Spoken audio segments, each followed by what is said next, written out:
Okay, so I've got a story for you today that I honestly can't stop thinking about. Because what happened on July 19th is something the Spanish press will probably be talking about for a long time. And the funny thing, or maybe the sad thing, you decide, is that the guy in this story kind of set it all up for himself. So here's the setup. World Cup final. MetLife Stadium just outside New York. Basically half the planet tuning in.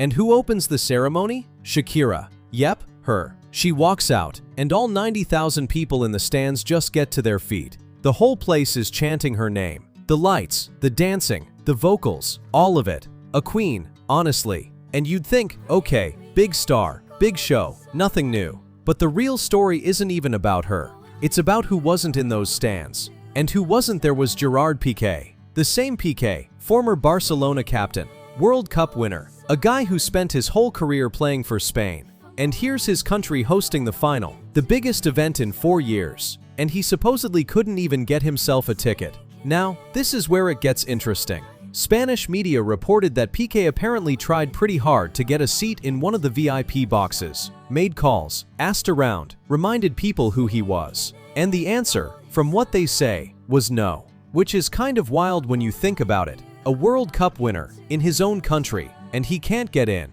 And here's the part that honestly made me feel a little bad for everyone involved. His own sons, Milan and Sasha, are watching their mom perform from some of the best seats in the house. And dad, according to the reports, spent that evening at home, on his own, in front of the TV, hearing his ex-wife's voice every few minutes. Just put yourself in that spot for a second. But to understand why this all lands the way it does, we've got to rewind, all the way back to 2010.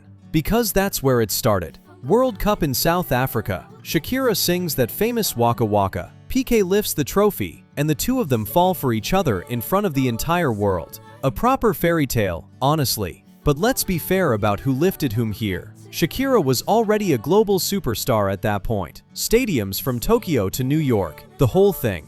And what does she do for him? She hits pause on her career, cancels tours, packs her bags, and moves to Spain. His city, his club, his friends, his routines. She basically folded her whole life into his. She had their kids, held the household together, gave the relationship what were probably her best years. And he, as it turned out later, didn't really give up much of anything. Then in 2022, the whole picture cracked. And it cracked loudly. The rumors went around the world in a couple of hours. Photos leaked of Gerard with a young student, Clara Chia Marti.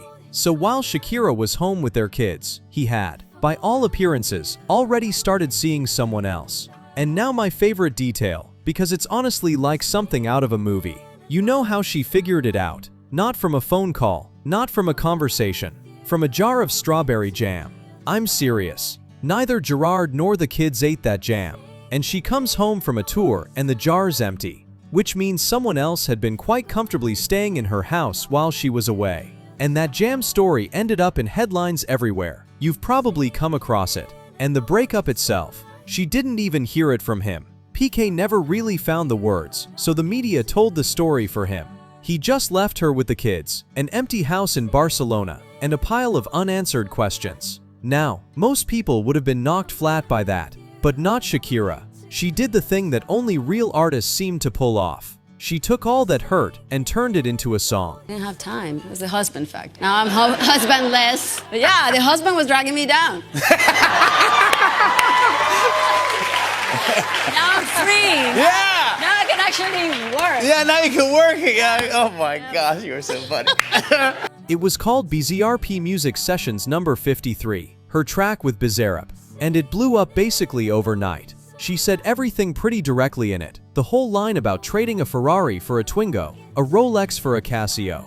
And that bit about women not crying anymore, they cash in, that turned into the anthem of the year. So what did Piqué do? He tried to shrug it off, and honestly it didn't quite land. He rolled up to work in that same cheap Twingo, signed a sponsorship deal with Casio for his Kings League project. You know, look, I'm not bothered, it's all a joke to me. Meanwhile, she was quietly pulling in hundreds of millions. And here are the numbers that kind of say it all. The track broke 14 Guinness records, pulled tens of millions of views in the first few days. She basically turned every tear into a gold record. Over his whole career, Piqué earned somewhere around $90 million.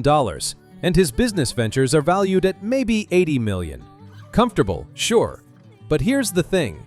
One single Shakira tour, Las Mujeres Ya No Lloran, brought in more than Piqué earned in his last 5 seasons at Barcelona combined. One tour versus 5 years of football. So basically, he walked away from a woman who was more successful, wealthier, and more famous than he was, by a wide margin. Went for someone younger. And where did that leave him? It left him in a quiet room, watching his ex open the World Cup final in front of his own countrymen. His kids on their feet applauding their mom somewhere up in a VIP box. And they're not just seeing their mother up there, they're seeing someone the whole world showed up for. And him? Well, 80 million in the bank, and a seat he wasn't even invited to. There's a certain irony to it, right? Life has a way of not rushing these things. It just waits for the moment when it'll actually land. And you know what gets me most about all this? Shakira didn't make a scene. No dramatic court battles, no bitter tell-all interviews. She just wrote a few honest songs, put together a record-breaking tour, and walked out onto the biggest stage in the world, right in front of his whole country, and gave one of the best shows the tournament's ever seen.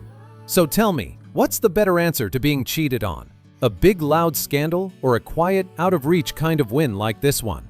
I'm genuinely curious. Drop it in the comments. I do read them. And if you made it this far with me, you know the drill. Like, subscribe, hit the bell, and remember one simple rule: don't cross Shakira. That's it. See you in the next one.